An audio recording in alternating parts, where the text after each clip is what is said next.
عزیز دوستو، ایک دفعہ پھر آپ کی پیش خدمت ہوں۔ تھوڑا سا سرگودا میں ہونے والا واقعہ انتہائی دلخراش ہے اور جس کی پورے پاکستان میں، پوری دنیا میں مذمت کی جا رہی ہے۔ یہاں پہ بہت سارے سوالات کھڑے ہو رہے ہیں کہ کیوں چند شدت پسند افراد جو ہیں وہ کسی کی جان لے سکتے ہیں، کیوں کسی کے گھر جلا سکتے ہیں، کیوں چرچز کو نظر آتش کر سکتے ہیں، کیوں لوگوں کی زندگیاں اجیرن کی جا سکتی ہیں، اور مذہب کے نام پر شدت پسندی کرتے ہیں اور پھر کہتے ہیں کہ ہم اسلام کی خدمت کر رہے ہیں۔ میں نے بہت سارے علماء کو اور بہت سارے لوگوں کو یہ کہتے سنا ہے کہ نہیں یہ تو مسلمان نہیں ہے، مسلمان ایسا کر ہی نہیں سکتا، اسلام کی ایسی تعلیم ہی نہیں ہے۔ اگر اسلام کی ایسی تعلیم ہی نہیں ہے، اگر مسلمان ایسا کر ہی نہیں سکتا اور جو کرنے والے ہیں مسلمان نہیں ہیں، تو پھر یہ کون ہے؟ یہ سوال تو آپ کے لیے کھڑا ہوتا ہے۔ یہ سوال ان سارے مسلمانوں کے لیے ہے جو پاکستان میں بستے ہیں، جو شدت پسند نہیں ہیں، جو اپنے آپ کو کہتے ہیں کہ ہم امن پسند ہیں۔ تو پھر وہ امن پسندی کہاں گئی؟ آپ لوگ بھی نہیں بولتے۔ اور جب آپ یہ کہتے ہیں کہ یہ مسلمان نہیں ہے، تو پھر یہ کون ہے؟ اور اگر یہ کون ہے، مسلمان نہیں ہے، تو پھر آپ ان کو قانون کے مطابق سزا کیوں نہیں دیتے؟ ان کو یہ پکڑے کیوں نہیں جاتے؟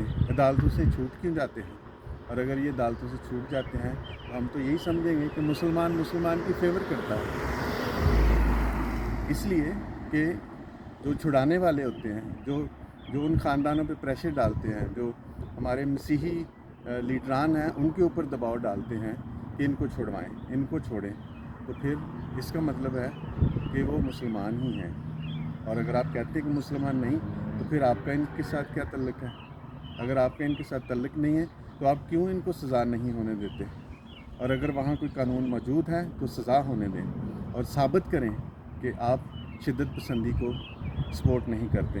ہمیں تو یہی لگتا ہے کہ وہاں کی جو لوگ ہیں، وہاں کی جو پولیس ہے، وہاں کی جو عدالتیں ہیں، وہاں کی جو ایجنسیاں ہیں، وہ ان کو پروٹیکٹ کرتی ہیں۔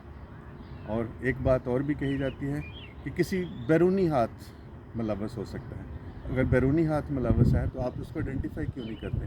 اس کا مطلب ہے کہ آپ پاکستان کے لوگوں کی، پاکستان کے شہریوں کی حفاظت نہیں کر سکتے۔ اور اگر آپ اس کی حفاظت نہیں کر سکتے تو پھر قانونی طور پہ ان کو باہر نکال دیں۔ آج قائد اعظم سے بھی سوال کرتے ہیں کہ کیا یہ ملک اس لیے بنا تھا؟ کیا وہ مسیحی لیڈران جنہوں نے پاکستان کے حق میں ووٹ دیا تھا، آج ہم یہ سوچنے پر مجبور ہو جائیں کہ انہوں نے غلط ووٹ کیا تھا؟ یہ کیسا ملک ہے؟ یہ کیسا اسلام ہے؟ یہ کیسا آپ اپنے مذہب کو پیش کر رہے ہیں؟